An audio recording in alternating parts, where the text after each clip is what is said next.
Hello guys, good morning. आजको good morning स्कुटीबाट बजार जाँदैछु बजार।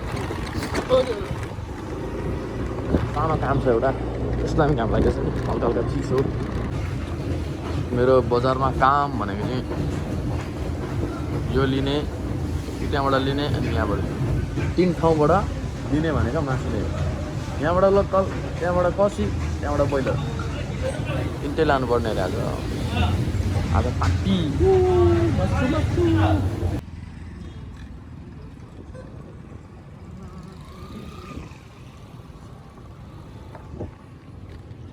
हेलो गाइस, म अघि पसल आइपुगेँ। अब यहाँ सानातिनो काम गर्ने हो, सामान प्याक गर्ने हो, किनकि आज कलेक्सन हो। अघि म आज पसल छिटो पो आएको त, तर मैले भिडियो बनाइनँ फेरि। अनि म माथि पुगेर एउटा सानो काम थियो, त माथि पनि गएर आएँ। दिनेश मुकेशहरूलाई पनि भेटेँ, तर मैले क्यामेरा निकालिनँ। अब सामान प्याक गर्ने जाने, आज कलेक्सन हो। जे गर्ने आज पनि मलाई 500 1000 रुपियाँ फाइन लाग्छ आज आन भन्दा।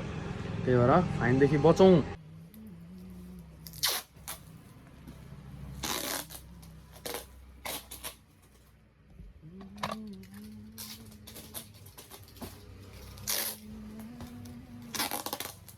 भाइ पनि आयो। यो सामान यो बाँध्न मैले सकेकै थिइनँ, भाइले यसले मलाई हेल्प गर्छ। हेर लिप बाम लगाएको, कस्तो भुटेको, कस्तो बक्स गरेर सबै प्याक स्याक रेडी सेडी भयो। आज पनि मलाई पुलिसले पक्रियो भने चाहिँ फाइन फिक्स हान्छ सब यस्तो छ। यता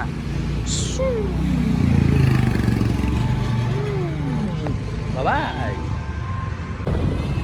लाग्दैको, अब लाग्दैको।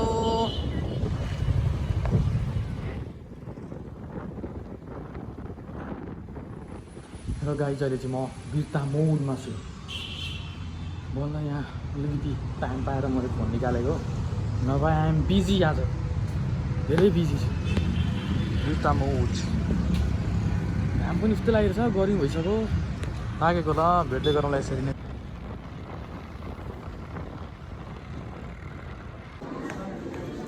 म त फ्याक भयो त, 4 तला माथि झर्दै गर्दै गर्मी यस्तो छ, तिमीले 4 तला माथि चढ्दै ओर्दै 2 चोटिमा दिमाग खराब।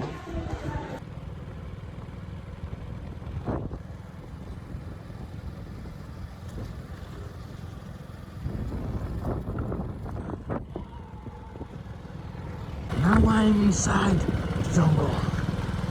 एउटा घना जङ्गलमा छ, न अगाडि कोही छ न पछाडि कोही छ। हेल्प मी गाइज, मलाई जे पनि हुनसक्छ, बचाऊ। जङ्गलको बिचमा छु अनि मेरो सामान झऱ्यो, सामानको कार्टन फुट्यो अनि टेन्सन भयो मलाई। अब कसरी मिलाउने यार, यो ब्ल्याकै गयो यार। यो बाटै कस्तो छ क्या यो, आम्मा टेन्सन भयो नि त हो। सामान उठाउँ ल, अब जसो तसो लानु त पर्यो। मैले सामान फुट्नुको कारण पनि थाहा पाएँ। यो भिजेछ नि त, यहाँ आइस प्याक हालेको छ क्या, आइस प्याकले कारण चिसो भएछ। यो चिसो भएर अनि अलिकति उफ्रिने बित्तिकै गयो। अब यसलाई यताबाट पनि बाँधौँ अनि मात्रै लिएर जाउँ ल। यसलाई बाँधौँ, यता माथिबाट यताबाट पनि बाँधौँ, यताबाट पनि बाँधौँ अनि मात्रै लिएर जाउँ, नभए धराप हुनसक्छ। वरिपरिबाट बाँधौँ। भेट्दै गरौँला, जङ्गलको बिचमा छु। भोक पनि लाग्यो अब त।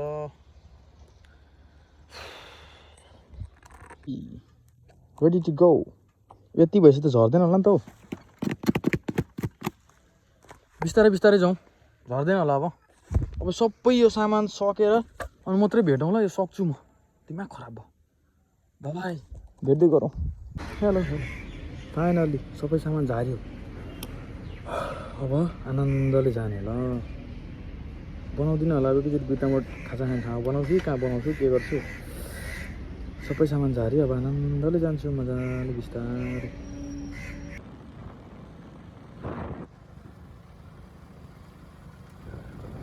मैले कस्तो डरलाग्दो चिज देखेँ भने नि, सातो जाने गरी तर्सेँ यार। म त्यो बाइक राखेर मूत्र विसर्जन गर्ने त यता जाँदै थिएँ, ठ्याक्कै गर यसो हेरेको यहाँ यस्तो। अब यो कहाँबाट किन आयो भन्ने कुरो मलाई थाहा छैन। उता पछाडिपट्टिको भाग छैन जनावरले मारो कि कसले मारो कस्तो डर लाग्यो यहाँ चला त पछाडिको भाग खाएको छ ओ यार कस्तो डर लाग्दैछ केही है अट बाबाई कस्तो ढिल लाग्दो केटाकेटी हो आफ्टर लङ टाइम सेकुवा खाना आएको सेकुवा चाहिँ आएको छैन त भुजा सेकुवा आउँदैन बिर्ता मोड सेवा र सेकुवा वहीँ आएर बुझ मलाई चाहिँ लाग्छ गल्यो लास्टै भोक पनि लाग्यो गलेको देखेको छैन मलाई बाबा अलि सेकुवा आएपछि देखाउँछु ल त्यो पनि आएको थियो बिर्सेछु खाइसक्नु आँट्यो घन्टा पनि छ भोक लागेको थियो नि त बनाउनु भयो भनेर भुसुक्कै मिठो सेकेन्ड लट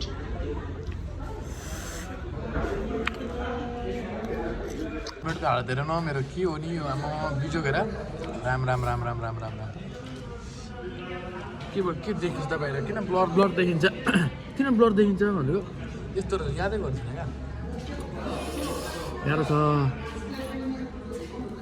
खाइयो हरियो अनि लाग्यो ल अब बिस्तारै बिस्तारै जाने हो ठुलो उठ्दैछ बाटोमा के गर्नु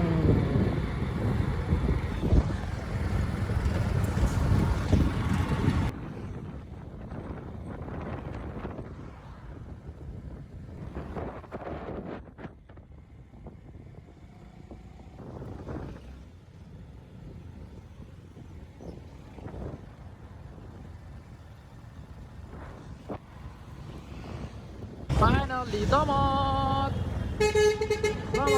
Damat, finally. पसल अब जाने सिधै पसल जाने अनि ल्यान्डिङ हो ल्यान्डिङ हुँदा नै ढल्किन्छ